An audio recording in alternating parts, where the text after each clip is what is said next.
IAS officers ఉన్నారా? వాళ్ళు కూడా డిస్ట్రిక్ట్ కలెక్టర్స్గా ఉంటారుగా. District collector and first class magistrate అనేది ఉంటుంది బోర్డు కూడా డిస్ట్రిక్ట్ కలెక్టర్లో. అతనికి కూడా జ్యుడిషియల్ పవర్స్ ఉంటాయి. ఆయనకు కూడాను అదే రకమైన ప్రొటెక్షన్ వస్తుంది ఆ చట్టం కింద.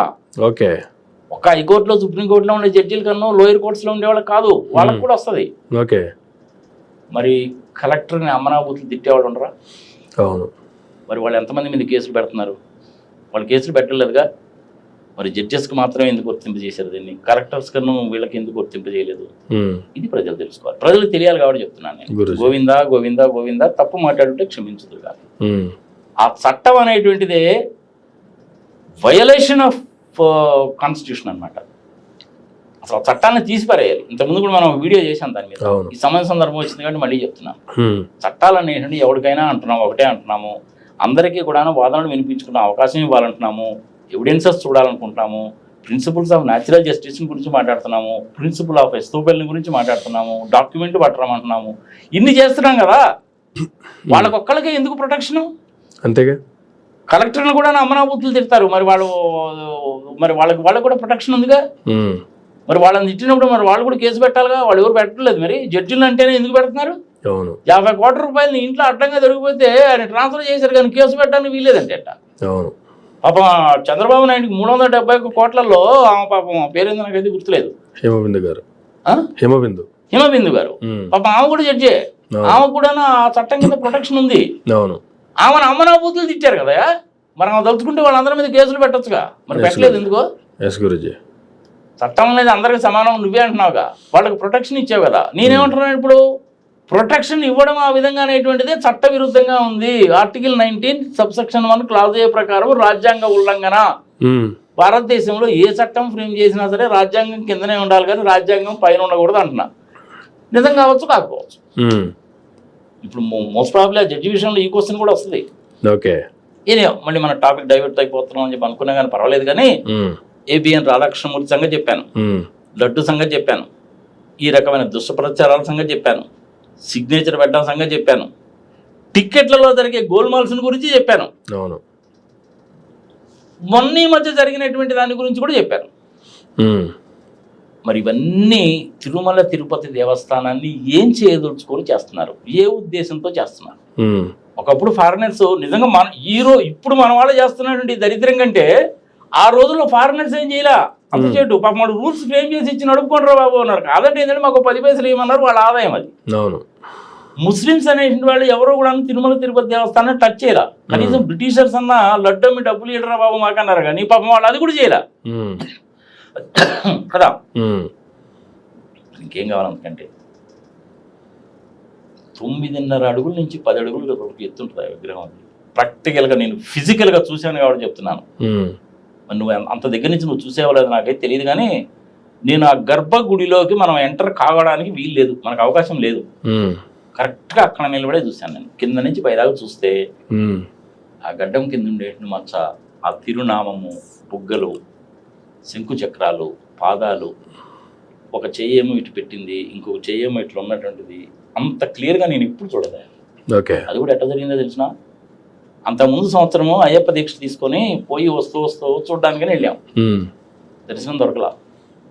ఆ టెంపుల్కి ఆపోజిట్లో ఉండేటువంటి అఖండ దీపం ఉంటుంది కదా, అఖండ దీపం దగ్గర నిలబడి ఆ రోజు అనుకున్నాను అనమాట.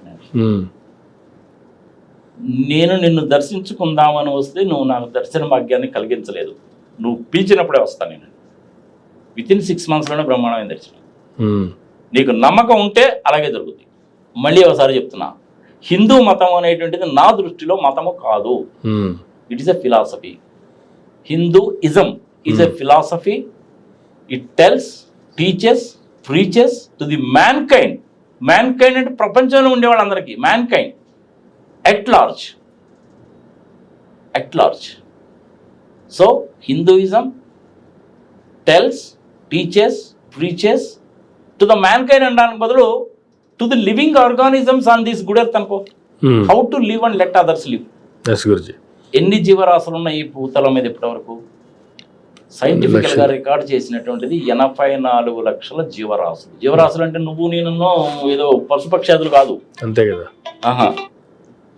జీవరాశులు అనేసి అంటే ఈవెన్ చెట్లు, ఫంగస్లు, వైరస్లు, కరోనా లాంటివి కూడా కలిపి 84 లక్షల జీవరాశులను కనుక్కున్నారు ఇప్పుడు. అమెజాన్ ఫారెస్ట్ లోనే ఇప్పటికీ ఇంకా ఐడెంటిఫై చేయాల్సిన చాలా ఉన్నాయట. ఈ 84 లక్షల జీవరాశులతోటి ఎలా మెలగాలి అనేటువంటిదే హిందూయిజం చెప్తుంది.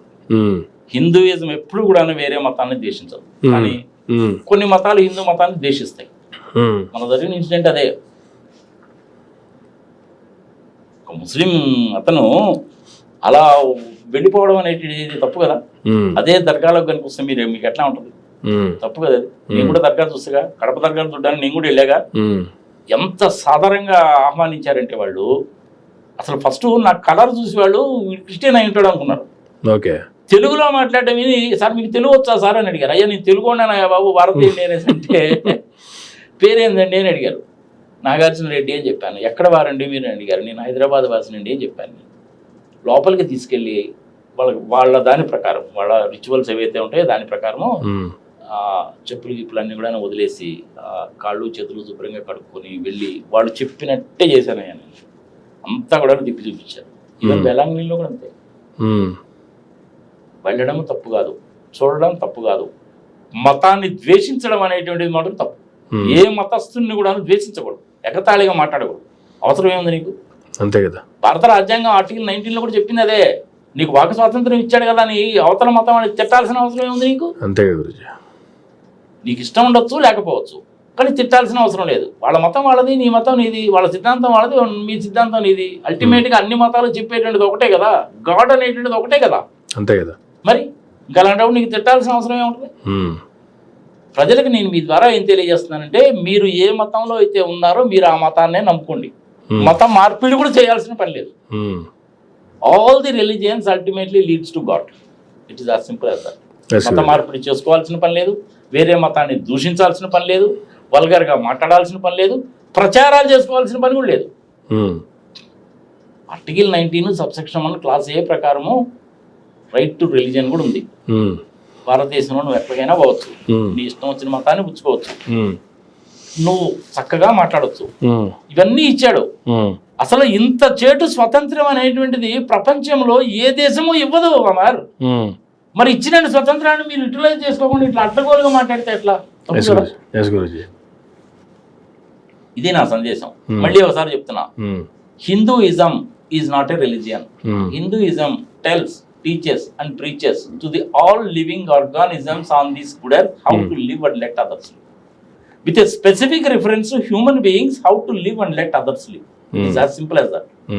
గోవిందా గోవిందా గోవిందా. నేను తప్పు చెప్తుంటే నన్ను క్షమించుదురు కాక. నా అండర్స్టాండింగ్ హిందూ మతాన్ని గురించి ఇది. అలాగని చెప్పి నేను వేరే మతాన్ని ఎప్పుడు ద్వేషించలేదు, గౌరవిస్తాను.